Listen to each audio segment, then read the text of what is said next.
nação santista, como vocês estão? O Santos estressou vocês hoje? Hoje não. Meu nome é Gabriel Zupo do canal Sincero Santos. Não se esqueçam de se inscrever no canal, curtir e compartilhar o vídeo e ativar o sininho. E para você que tem Instagram, seguir a página do canal, @Sincero Santos. Bom, hoje eu trago algumas atualizações do mercado da bola do Santos de duas possíveis saídas do Santos Futebol Clube. Começo com a do Patati. Segundo o Marcão do Varanda Futebol Debate, o Patati tem duas propostas da Europa. Uma é do futebol de Israel, que é o Maccabi Tel Aviv, e outra do futebol ucraniano. Pelo que parece, o Patati tem propostas de empréstimo com opção de compra e valor fixado. O valor ainda não foi divulgado e o clube ainda não se manifestou se vai dar seguimento nessa venda do jogador ou neste empréstimo. Enfim, para falar sobre o Patati, a gente tem que analisar alguns detalhes. Para ser franco, eu não acho o Patati um jogador ruim, eu não acho ele um bagre, mas também bem longe de ser um craque. O Patati, ele é um jogador que a torcida, inclusive eu, cobrava algumas oportunidades para ele, desde que ele teve um destaque na Copinha de 2021.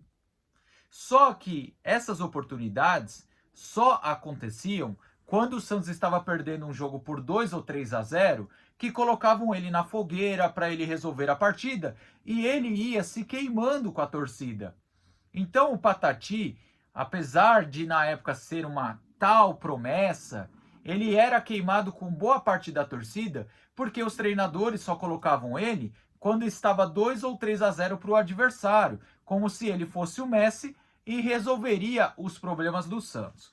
O Patati, ele recebeu a sua primeira sequência no profissional na Copa da Igualdade no início desse ano, onde jogou contra a equipe do Zenit da Rússia, jogou contra uma equipe chinesa e outra, se eu não me engano, do Catar.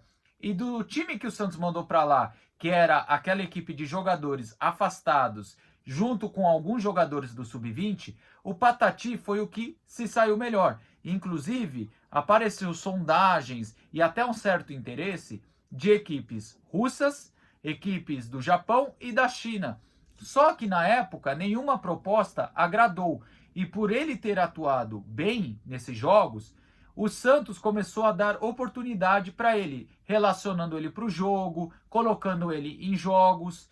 E quando ele conseguiu a oportunidade de ser titular por questão da lesão de Guilherme e de Pedrinho, ele conseguiu fazer uma sequência de 4 jogos como titular.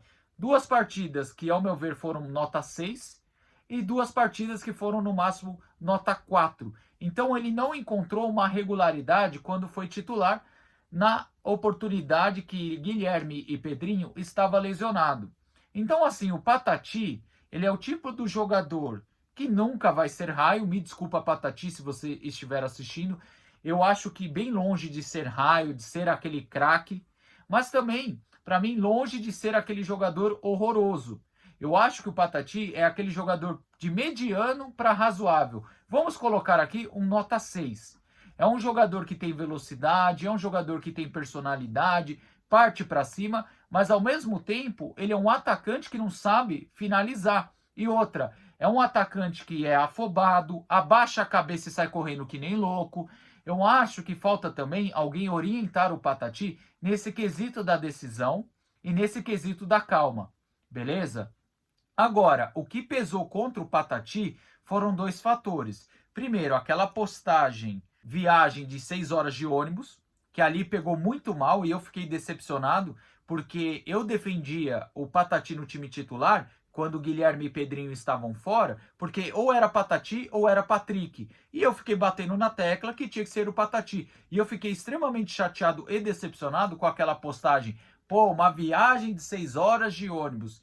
Só que também a gente tem que avaliar uma coisa. Ele pagou o pato por todo mundo, porque vários jogadores reclamaram da logística, só que ninguém teve peito para enfrentar os jogadores veteranos. Agora o Patati afastaram, multaram, mas enfim, esse episódio o Patati foi muito mal e acabou sendo prejudicado dentro do próprio Santos. E o Carille, que já não era fã do jogador, pegou essa oportunidade e encostou um pouco o jogador. E outro fato que prejudicou o Patati é que quando ele foi titular contra a Chapecoense, aquele lance que ele quis dar uma cavadinha saindo de cara para o goleiro Matheus Cavicchioli.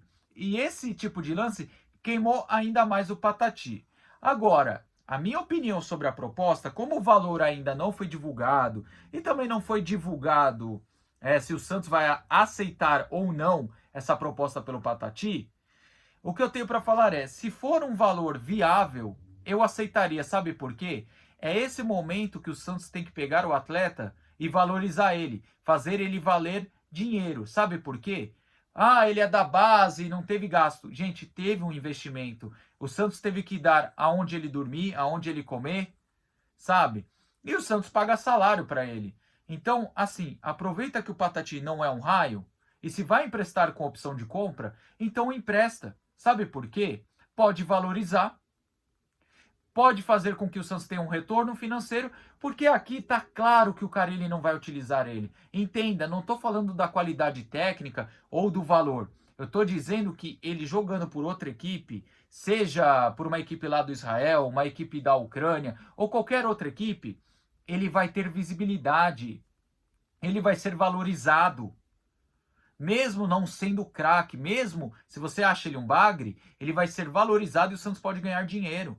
Então, assim, dependendo do valor, é viável sim o empréstimo com opção de compra, sem contar a valorização desse tempo que ele pode jogar por outra equipe, ok? A única coisa que eu seria contra é o valor fixado, que aí não teria como alterar esse valor depois, porque vai que ele joga bem lá e a equipe quer comprar. Às vezes o Santos pode barganhar e conseguir mais dinheiro. Então, se for emprestar com opção de compra, não coloca valor fixado para poder ganhar mais lá na frente. Pelo menos na minha visão, é isso que eu penso sobre esse caso do Patati saindo, beleza?